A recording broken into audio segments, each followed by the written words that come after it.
For us? Okay, everybody heard Federal Highways is providing all the funding so we don't have to worry. Thank you, Vince Mamano. Excellent.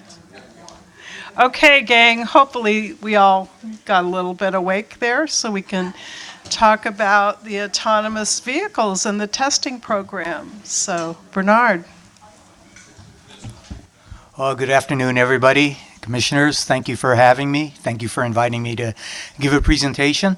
For those of you that don't know me, I'm Bernard Soriano. I'm a Deputy Director at the California Department of Motor Vehicles, and I'm responsible for the autonomous vehicle regulations here in California.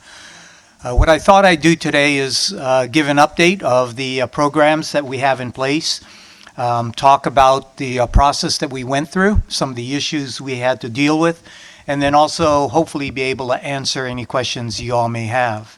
So just as a brief background, back in 2012, Senate Bill 1298 was passed and signed by our governor, and it's since been codified into Vehicle Code 38750. Puts the onus on the California DMV to develop regulations to allow autonomous vehicles on our public roadways. And it splits up the responsibility into two pieces. One, regulations for manufacturers' testing of autonomous vehicles, and then two, the public deployment of autonomous vehicles. There's also another piece of that legislation that is new for all of us, and that is it puts the onus on the DMV to ensure the safe operation of autonomous vehicles on the public roadways.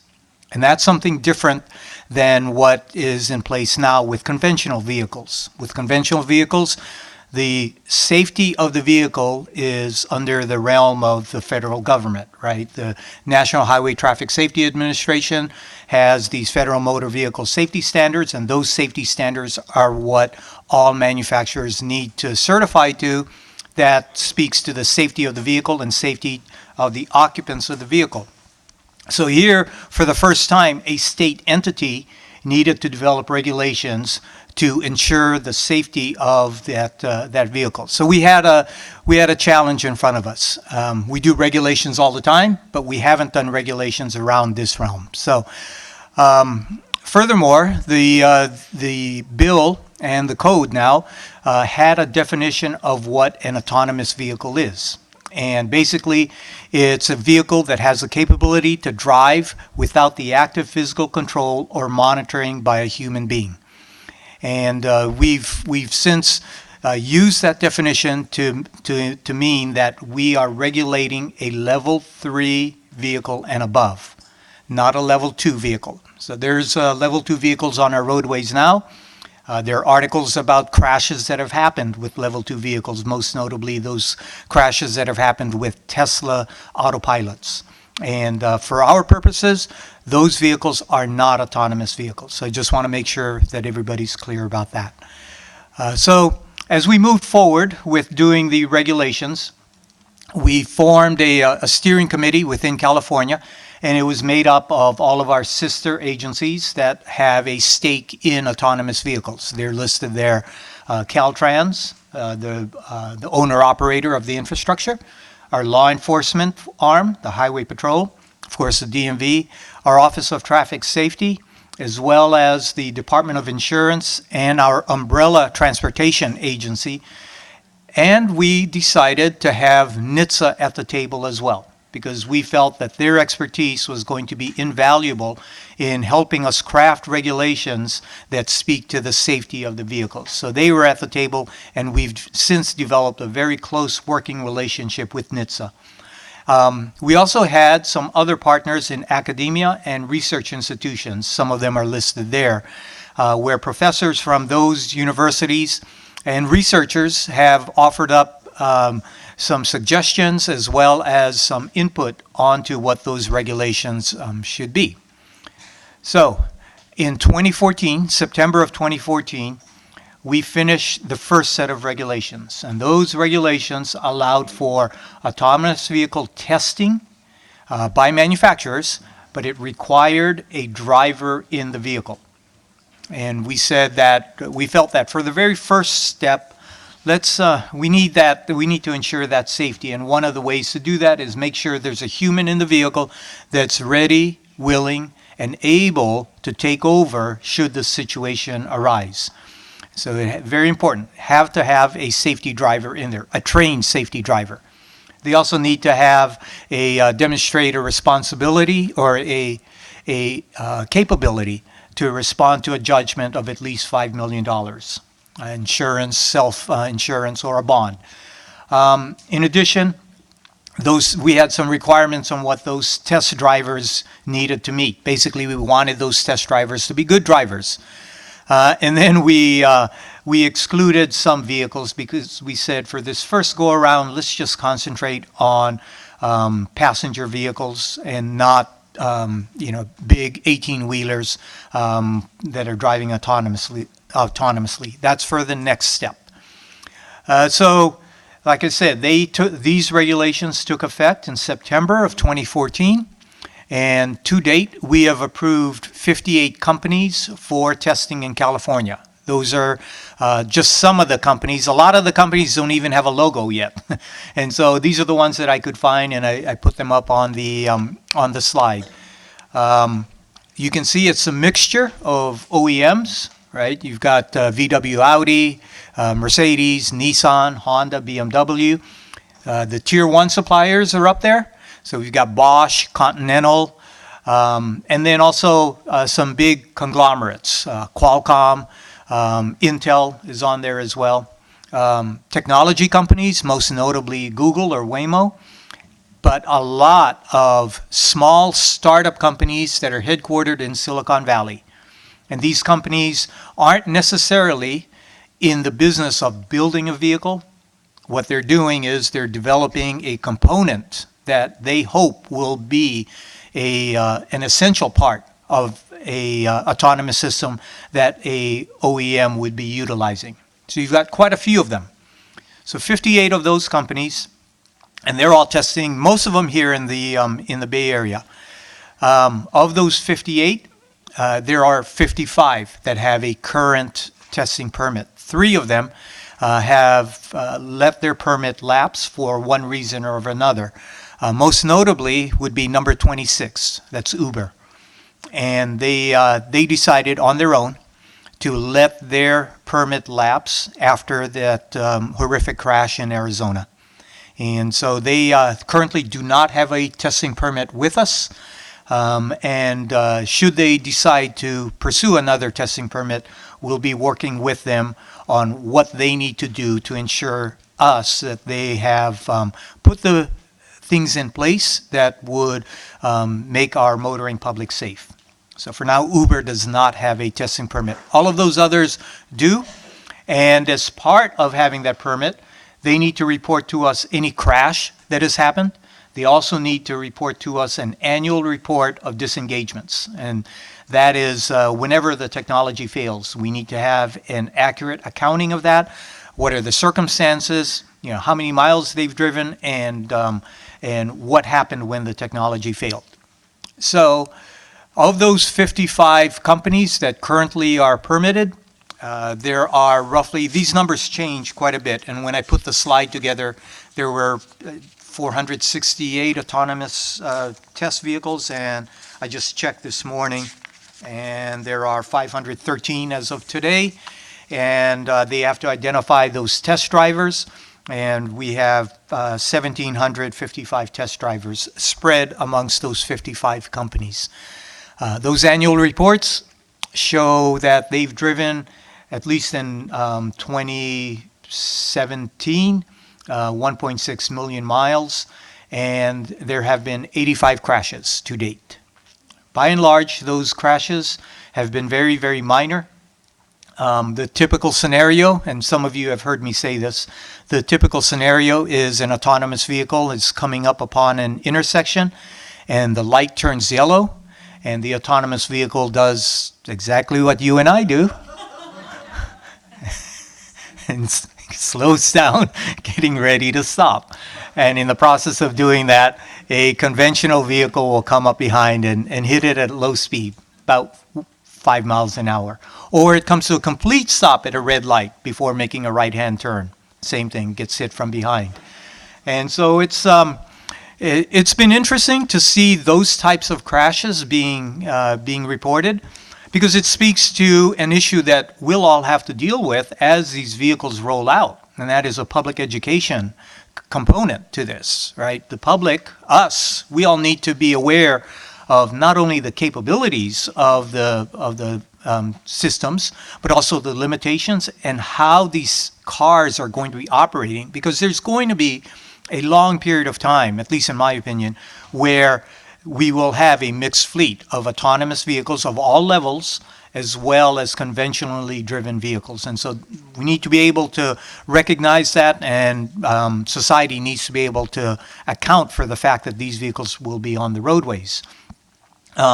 We also have been noticing that a lot of people, at least reporters and some researchers, are trying to draw conclusions from the data that's being submitted to us, because that in reality is the only publicly available data. And they're trying to draw conclusions about number of crashes and number of miles driven, and trying to say that, compare that to what happens in the real world. And from my standpoint, it's too early to do that for a couple of reasons. One is, this is very minuscule. We're only talking about 1.6 million miles that have been driven.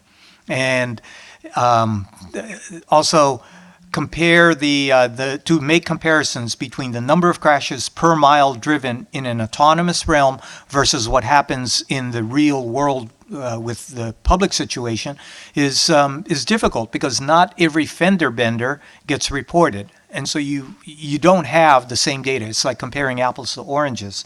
So nonetheless, we do have some data, and we can kind of use this data when it comes to deployment. And so that's why we're collecting it. And so I'll talk a little bit about where we are with deployment. So those regulations, as I said, required a safety driver in the vehicle. They've been in place since September of 2014. Earlier this year, in April of 2018, our new set of regulations took effect. And those regs allow for completely driverless testing on our roadways. In addition, it provides a path for manufacturers to deploy the vehicles to the public. So as we sit here now, a company can apply to us for a testing permit, and if we grant them that test permit, they'll be able to test those vehicles on our roadways without a driver.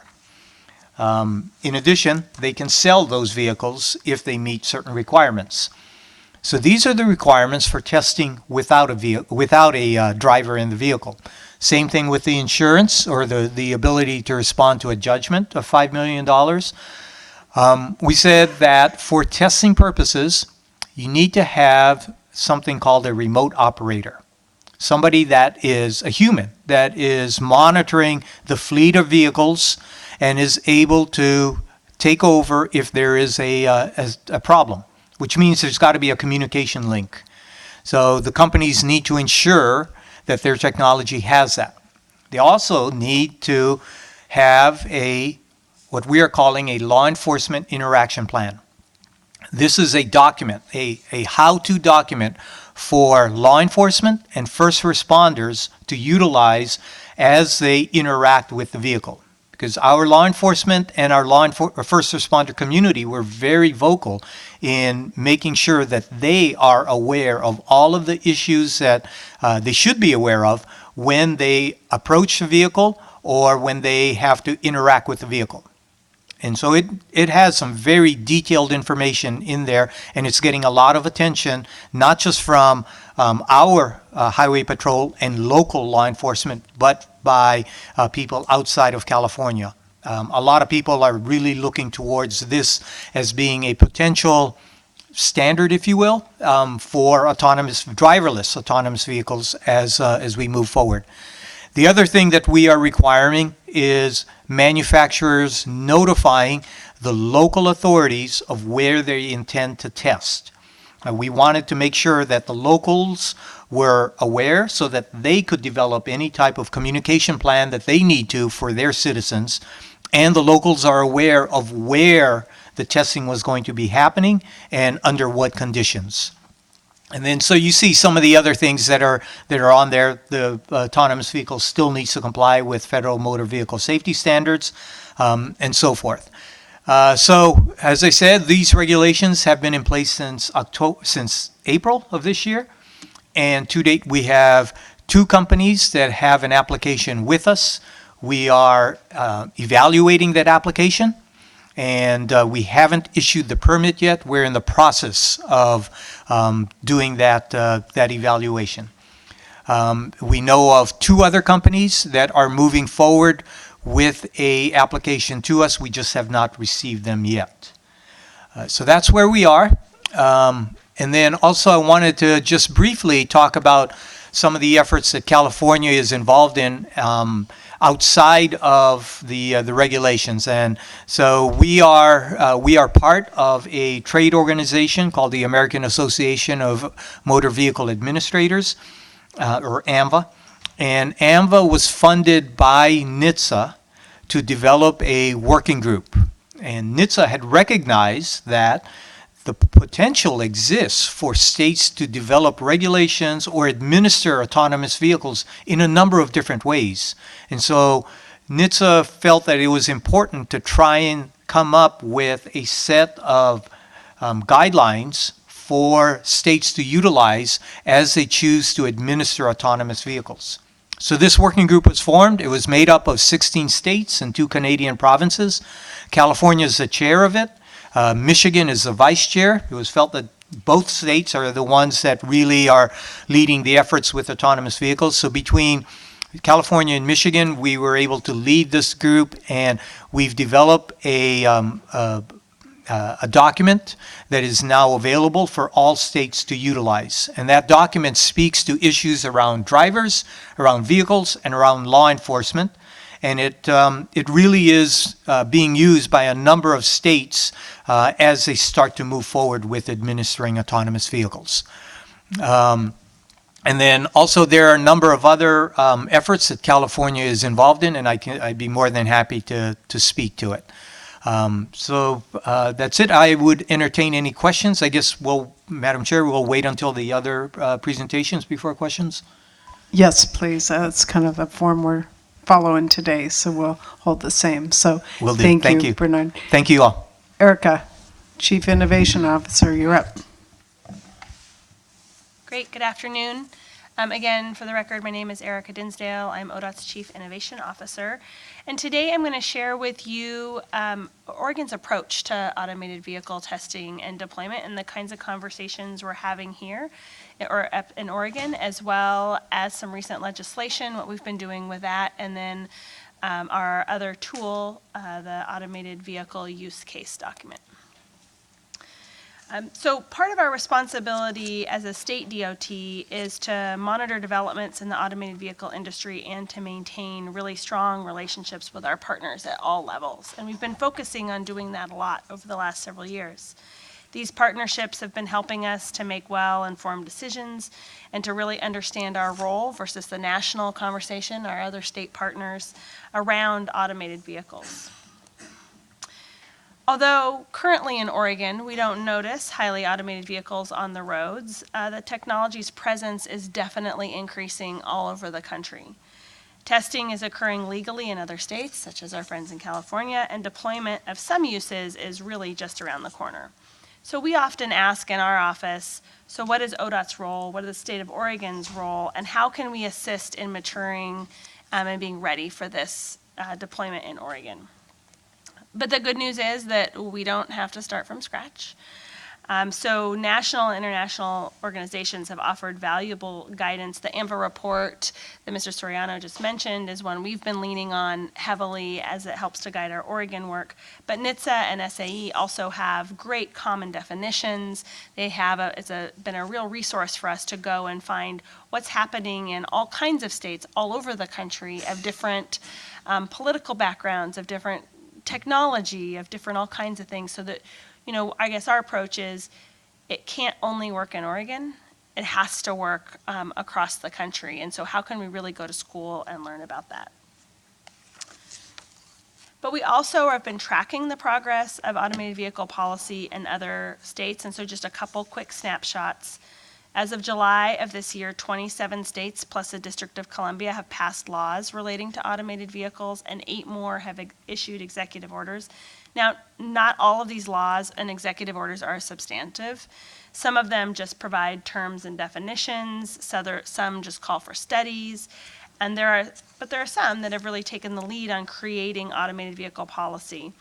And there are more that are looking at policy options and task forces, like what is happening now in Oregon. One of the things that states are getting to decide when they're creating these laws is whether to allow just testing or deployment of automated vehicles on their public roads.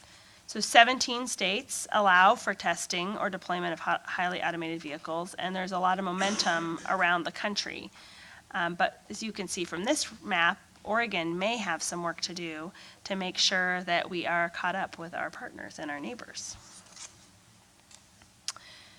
So Oregon has been following automated vehicle development for at least 4 years now, and we've done a number of specific things, from creating an early strategy to an executive steering team several years ago, learning from other states, funding some positions, etc.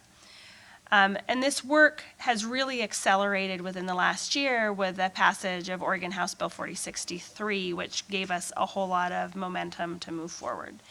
And as we've been doing that work, there's several kinds of principles or themes that I've observed through our various discussions, and I thought they might be interesting for you all here today. So the first is that Oregon's vehicle code language does not contemplate an example of a car without a driver. So not only could it be a gray area, but it's really complicated to figure out how to fix that. Right? And the number of places that driver or operator occur throughout the vehicle code is exhausting to pull them all together. And so as we've been working with our legislatively appointed task force and other really smart people to figure out what to do, it's not as simple as it may think to all of a sudden contemplate some world where there's not a driver who has the responsibility for certain driving functions. AVs also, as you well know, have the potential to bring great benefits for Oregonians. Rural, urban, all kinds of economic levels, ability levels, etc.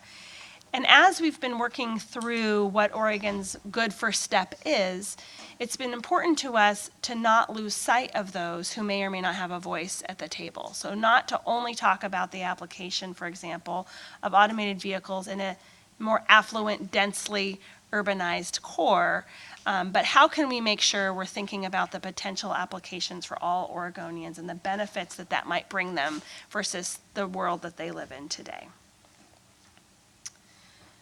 Lots of conversation about disruption, right? So if you think back to the disruption in our transportation system over the last 100+ years, from the horse and buggy to the Model T, right? That was a huge disruption, then to the interstate system, and here we are again. And so these have the potential to really disrupt our current workforce, land use landscapes, and there's been a lot of conversation about how we need to be very thoughtful about what makes sense for Oregonians, and it will likely require a lot more studies and further discussion about what data can be gathered, especially, or we seem to be very data interested, and how that data can be used. Public safety has also been paramount in these discussions. As well as making sure that we have clarity on federal, state, and local roles to provide confusion. For example, is it the federal's role to set vehicle safety standards? Is that the state's role? Can the local government do that? How can we be deliberate and well thought out on unintended consequences as we embark in saying we want these things to be safe? How do we figure that out? In ODOT's work on automated vehicles, we rely on national groups and other states for consistency in these approaches, and we really have a common theme that consistency is really important. It's important to be able to perhaps drive some economic benefit in having companies come to Oregon. It's important for commerce. It's important for just in the future how these vehicles will travel. They're not going to know that they can only stay in one jurisdiction or in one state. And so that has been something we've been very, very interested in. So the work we've been very focused on since April is House Bill 4063, which one of these days we'll stop calling it by its House Bill name, right? But this year, the Oregon Legislature passed this in our short session in February, and the governor signed it in April. And it did two things. One, it designated ODOT as the lead agency for automated vehicle policy, and it established a task force on autonomous vehicles. So for those of you who don't know, what does lead agency designation mean? Well, in NHTSA's guide for automated vehicles, they recommend that each state designate a lead agency for automated vehicle policy. And as you well know, just even our 3 states were organized quite differently, with the DOT and the DMV and wherever taxes are collected and insurance is all in different kinds of combinations. And so NHTSA said, look, a lot of people have a lot of skin in the game. You should designate one agency to help coordinate that. Well, in Oregon, our Department of Transportation happens to include the DMV, as well as the safety office and planning and a bunch of other things. And so we were seen as that likely and most reasonable agency to be able to do that. It doesn't put us in the decision-making role on all AV issues, but it does put us in a convener role. So it says you need to be able to coordinate with the other agencies.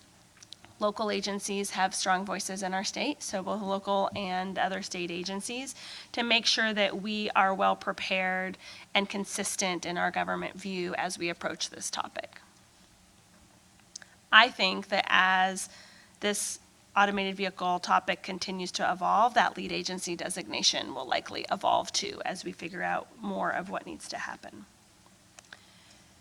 But the second thing that the bill does is create an Oregon task force on autonomous vehicles.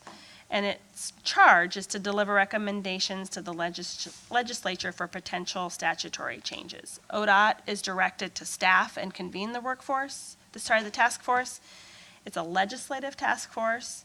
So we've been there as a subject matter experts, providing research, prepping materials, those kinds of things. And we're on a super tight timeline. So bill passed in February. April, the governor signed it. Our first report is due on September 15th of this year. The bill specified 31 members. So if you can imagine getting 31 of your closest friends together and just deciding where to go to dinner, that can be challenging. So having 31 of very diverse and important stakeholder groups represented on the same group itself has provided its own challenge. You'll see that there are 4 legislative members that participate.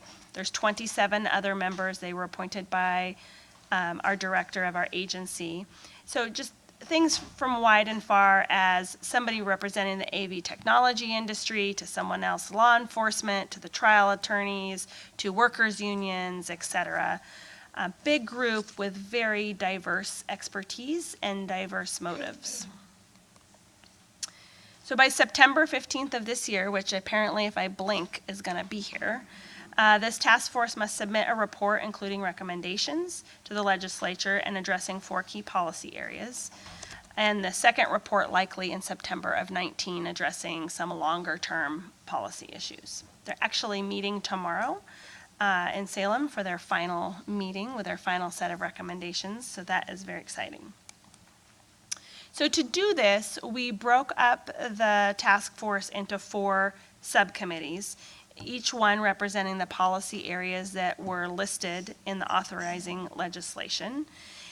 Each subcommittee had a lead of it, and that person was from a state agency.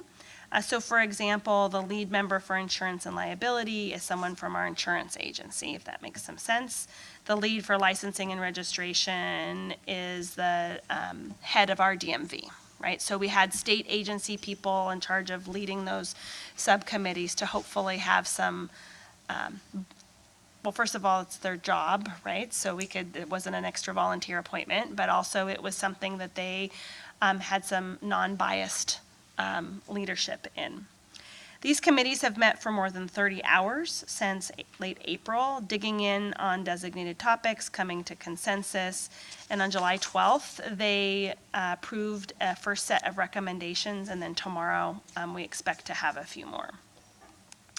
So one of the major components of the task force recommendations so far is to create an AV testing permit process. I will say we leaned heavily on our friends in California to help us with what's working, what's not, how we can do it in an efficient way the first time, to provide that information back to the task force. The task force very much wanted to know from other states, what are you doing? If you could do it again, would you do it that way again? Or would you maybe do something different? But the task force is in consensus that a testing permit is the next logical step for Oregon, and including very similar things than you just heard from Mr. Soriano. So we have also been thinking about and preparing for future automated vehicle legislation through what we're calling our AV use cases project. And I think on your desk you should have a booklet that looks like that. It's also available publicly on our website for anybody who wants to see it.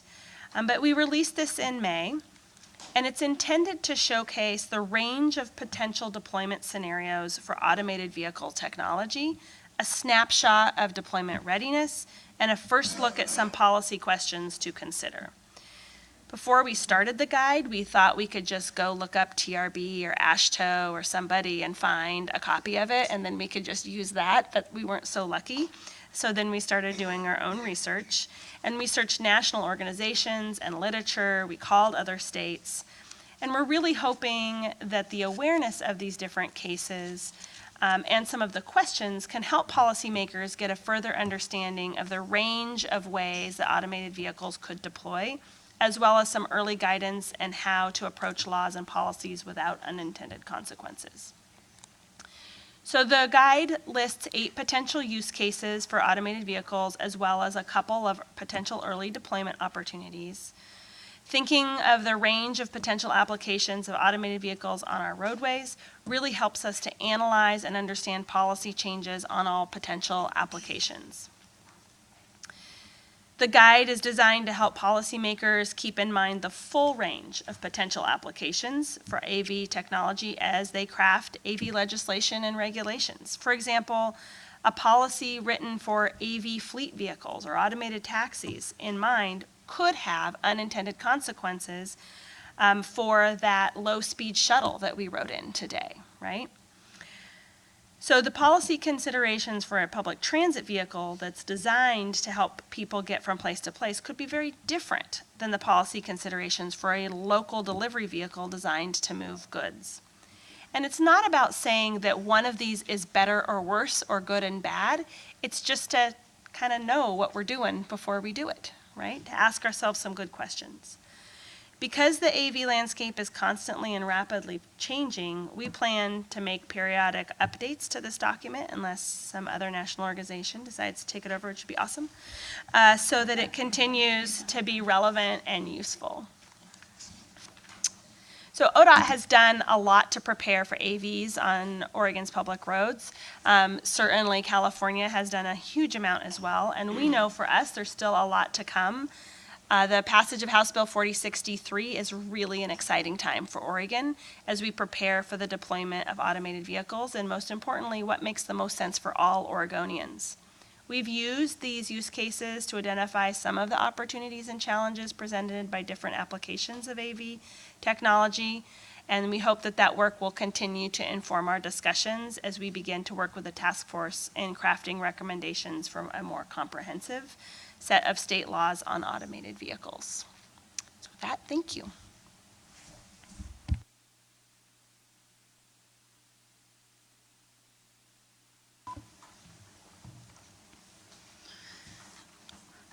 So Washington State is not really just getting underway, but is with a very formal process. The governor created or issued an executive order in 2017 that allowed for testing in Washington State, both with and without a driver, and gave directions to the Department of Licensing to create a registry, if you will, or a kind of a check-in point, but that's about where it ended.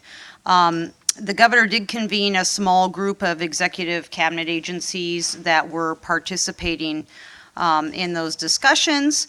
But there was a little issue with the legislature feeling left out of the process, and there grew some discussion from that around how the conversation could be broadened, make it more public, and bring all the various stakeholders to the table. So it all culminated in legislation that passed this year, designating the Transportation Commission as Washington State's lead agency in developing the AV policy and guiding the legislature and the governor on how to advance deployment of autonomous vehicles in Washington State. This is just a citation from the legislation that basically also puts the commission in a convener role of the many stakeholders and a facilitator of that discussion, and ultimately has the commission on the hook for making recommendations. So our autonomous vehicle work group is an advisory body to the commission and doing its work. And it has until 2023 to do its work. So we're on a slower, deeper dive pace in terms of the work we have before us. The key provisions of the legislation is that it is to develop policy recommendations and address the operations of AVs on public roadways. Executive branch agencies, mainly transportation, but including insurance as well, are identified in the legislation who must participate. It also has 4 Senate members and 4 House members, so a total of 8 legislators, 2 from each party, along with the commission and the agency heads. And the work group is really to do a number of things. One is to monitor and follow developments, kind of be a repository of information and gathering over the course of the next 5 years on things happening all across the country and at the federal level. The scope of its work must include commercial and passenger vehicles, and explore approaches to how we should be thinking about modifying state policy, regulations, and laws. There is I think a bit of a discipline being applied that they don't want to over-regulate. They don't want to just jump and start passing laws, but they're also feeling more and more pressure from the public in terms of an expectation of what are you doing to protect our safety, and maybe an open door policy, maybe it's a little too open. What do we need to do without suppressing the innovation and the businesses that are coming to Washington State to test as well? So a bit of a balancing act is required to get there. And as I mentioned, the commission must provide recommendations to the legislature and the governor each year between now and 2023. So the commission has set up an executive committee.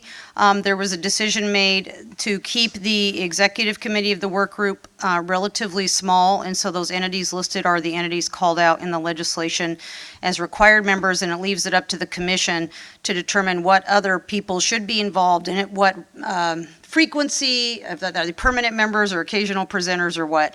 So the commission set up this structure of 5 subcommittees. And you'll note on each subcommittee that there are 2 co-chairs. One is from the public sector and one must be from the private sector. That is to ensure that for each lead agency that is staffing these subcommittees, whether it be the Department of Transportation or the Department of Licensing or the Insurance Commissioner's Office or our Chief Information Officer's Office, will ensure that there is a private sector perspective leading the discussion in those subcommittees as they have their conversations around the things they should be concerned about as it relates to autonomous vehicle deployment in our state. Also, the theory is, because many people have said, well, there seems to be no specific subcommittee for, let's say, equity and access or the environment, or workforce impacts, or livability. What's this going to mean in terms of the bigger picture of people's lives as these deploy on a broader scale?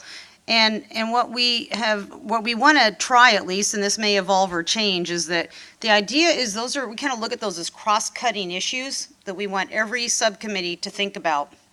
And kind of in an attempt to knit this big picture together of the various impacts and implications autonomous vehicles may have, we want each subcommittee to think about those kinds of impacts. And so we actually have a standardized form that we're asking them to use as they report out their recommendations to the executive committee, that lists about 12 cross-cutting considerations in the context of the work or the topic they're looking at. So it may sound like a great idea, but when we think about the workforce impacts or the environmental impacts, it may be that there's some things that the executive committee and ultimate decision makers may need to think about. So it helps them the idea is to get them to tease those out as we try to formulate policy recommendations. So the executive committee's responsibility is really to serve as a central clearinghouse for all AV-related issues as it floats up to the commission. Follow developments of technology and studies going on and policies going on across the country, explore and identify modifications needed to state policies and rules and laws, and make recommendations to the commission. The subcommittees have 4 primary responsibilities. They're really where the work happens. They're working subcommittees. Some of them have as many as 60 people that want to serve on them. So the agencies have their hands full in terms of trying to manage those. But that's really where we want the various private and public sector entities at the table having an active discussion around the various ideas that maybe the state has and getting the local jurisdictions and private sector folks at the table.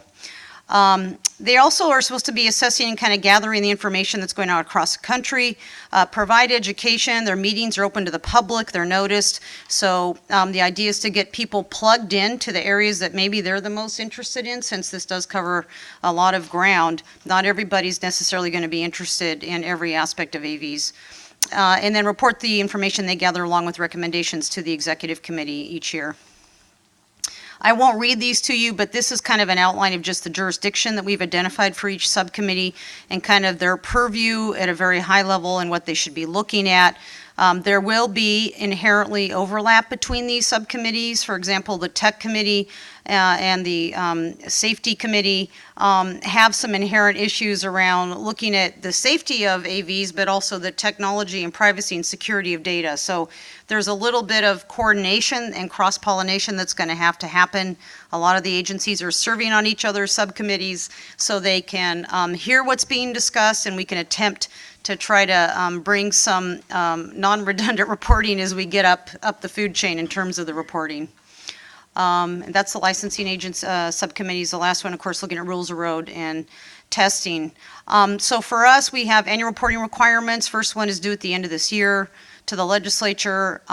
We will issue a 2-year work plan, 5-year roadmap for the 5 years that they're in existence. We've already had one meeting. We'll have the next one in October, and then next July. We go into kind of an interim break during session because of the fact that almost half of the committee is legislators, so we won't be trying to have meetings while they're in session. But the agency subcommittees will continue through session, and they're trying to have at least 1 to 2 meetings this year, but moving forward, we'll try to do a quarterly type of schedule in terms of their work and reporting out to the executive committee. Well, thank you to all our presenters. We have questions. Commissioner Van Konynenberg. Van Konynenberg. Ms. Griffin, are they trying to overthink this? I feel for you, because the reality is you can take, if this really is the disruptive technology that you could take it all the way down to that there's going to be fewer hotels because people aren't going to stop and sleep at a hotel. Right. And so what are we going to do about the hotels 40 years from now? Exactly. I feel that if you're trying to think of every disruption that's going to happen to every person by this, you're going to be paralyzed by having to deal with issues that are unknown. I think that's a fair point, and the process is just starting. I think the challenge will be at the subcommittee level to contain and scope what they will focus on their work on. And that's I think the idea is that working with those stakeholder groups that are thinking a lot about or worrying a lot about these potential impacts can be contained to focus on the jurisdiction of that subcommittee, whether it be insurance or licensing. I think there is, part of the point of the process is to kind of vet that out a little bit and determine, ultimately, these may be concerns, but what should lawmakers really be concerned about or not?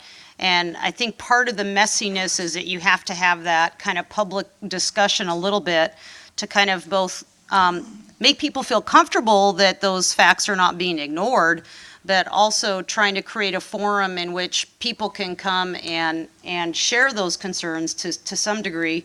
And ultimately, it's up to the legislature to decide. But I think a lot of it, as you point out, is going to be out of the control of lawmakers. It's going to be market forces and others that kind of sort it out.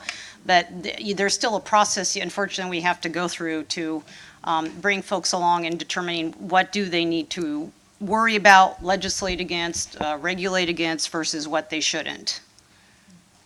And if I could tag on just a little bit with that, being the one that had to convene the first meeting, we're kind of a subject of legislative directive. When they directed us to who the players were going to be on the subcommittee, it really opened up the whole can of worms as far as the public involvement and getting away from just the technical aspects of it.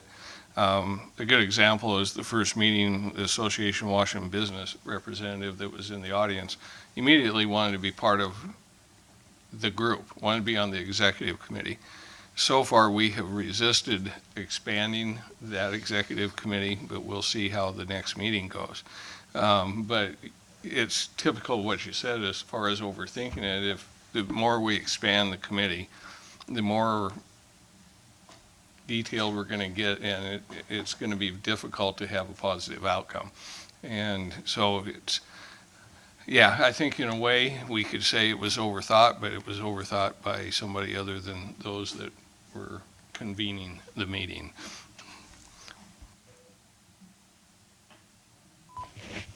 Yes. I'm sorry, I can't see your name down there. I would call you by name if I could see. Thanks.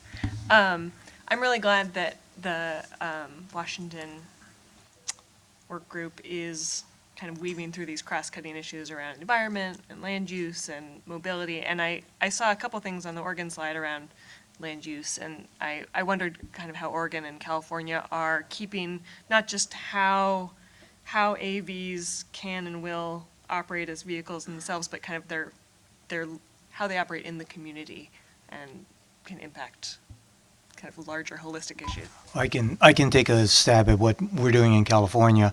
Those cross-cutting issues with regard to job loss as well as the effect on the community are things that we've taken into account as we develop the regulations, and we did that through a very public process. Developing the regulations required us to have public hearings, but also public workshops where we invited all of these interest groups to come and participate, and they did. For example, the disabled community showed up in force to tell us about what their concerns were. And so we took all of that information and used that as part of formulating the regulations. Now, as we will be moving forward as a next step, because as I mentioned, the vehicles that are excluded from our regulations right now include commercial vehicles. And so that's something we'll be looking at in the future, and we'll continue to look at it from the standpoint of these cross-cutting issues and how we incorporate things in the regulations to take into account how these how they would be affected. So in Oregon, I would just say that while we're aware of all of that, our work is just beginning. So we've really framed this, and the task force has really framed it as a first step. Another example is what we might need for one AV, right? Like, how does law enforcement pull it over if nobody's in it? Might be different than when we have millions of them deployed and the types of other kinds of either policy changes, et cetera, that we might need. So the task force has really taken it on to kind of prioritize those things, if you will, so that they're focused more on what you might need for one now, recognizing we will have a mix of vehicles for a very long time. We will see a long range of deployment happening, and so we want to be smart and not reactionary necessarily about especially things that Oregon holds dear. Land use is one, of course, and workforce, et cetera. So we're anticipating this, the second report is due in September of 2019. And we're anticipating over the next year, the task force will really dig into, they call them in the bill, long-term effects. So things like land use and workforce, et cetera. And that'll be a bigger topic that will have a lot of various views on it to be able to figure out. And we're also leaning heavily back on other national guidance and national things, right? So how we can stay connected there as we all learn together.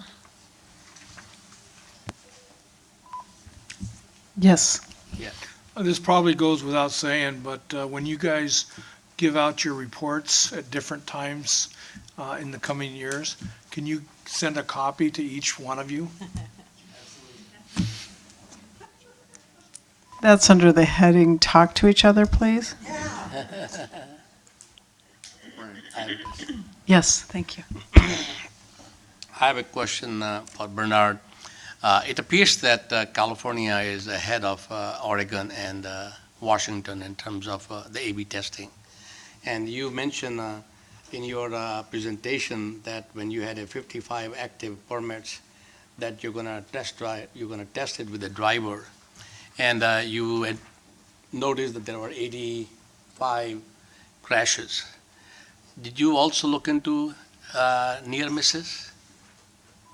Yeah, so Commissioner, that was something that we had a long discussion about as we developed the regulations, because we wanted to get a sense as to not just the crashes like you're alluding to, but also a sense as to how these vehicles are actually presumably safer on the roadways, and near misses or other data that speak to that would be valuable. It was very difficult for us to be able to quantify what a near miss would be and how that would be recorded, and have it quantified in a way that could be used by manufacturers across the board, because each one has their own definition.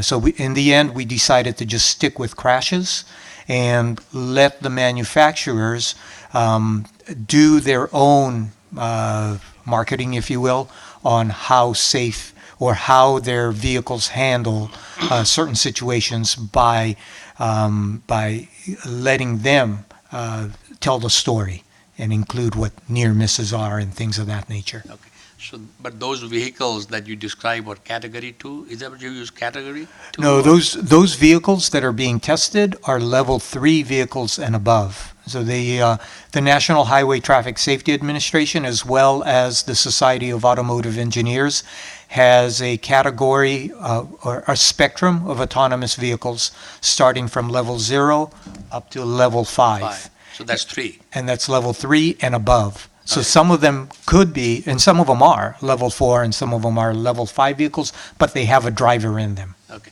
The one that you talk about without a driver, the one you're going to be testing without a driver, are those, and you put up a criteria that thou shall they do this to satisfy you to be do without a driver. What level they are? Those would be level 4 and level 5 vehicles. So is somebody going to issue a stamp and saying you are 5 and you are 4 and you are 3, or is it Yeah, standards? we're modeling what's happening now and utilizing the self-certification model that exists. And so all of our vehicles now, right? I drive a Ford F-150. Ford self-certifies that F-150 meets all federal motor vehicle safety standards at time of sale. And it's a self-certification issue, and so, or regime. And so we're modeling that in our regulations. So the manufacturers self-certify that their vehicle is a level 4 or level 5 vehicle. They identify that to us in their application. So general public will be able to go to the market, to the car company and saying, I want level 4, and they'll get level 4. I want level 5, they'll get level 4. Right, and it's up to the manufacturer to determine what level that vehicle is. Thank you. Okay, do we have other questions? Commissioner Arp? Just an this is what I'm taking away today. it incorporates what we saw this morning and incorporates a lot of our discussion today.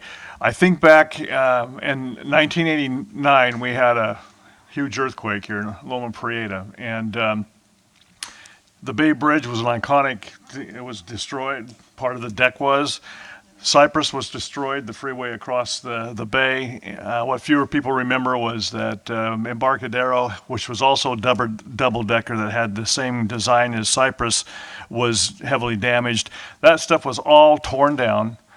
And what replaced the Cypress across the bay was a single-level freeway that is used today. What replaced the Bay Bridge was what Governor Brown and Willie Brown decided they were gonna spend money on. So that was a different argument. But nobody, and over here, what was replaced was nothing really. They got rid of the double-decker and they put and they purposed the Embarcadero Road, and which is now more pedestrian friendly, has less capacity as a freeway, but nobody's complaining about it. I haven't heard really anybody anybody rational talk about putting double deckers back on in these areas. And this is coming from the perspective of a person who spent his career, my career, basically working on getting funding for infrastructure that put a lot of people to work. And that's something that, to me, is the most valuable thing I may have done in my whole life. But when we talk about how we as commissions and policy, not just policy people, but people who have some control over how things get funded, it just occurs to me the importance of making sure that we are talking to technology innovators and people who are thinking about what things are going to be like 10, 20 years from now.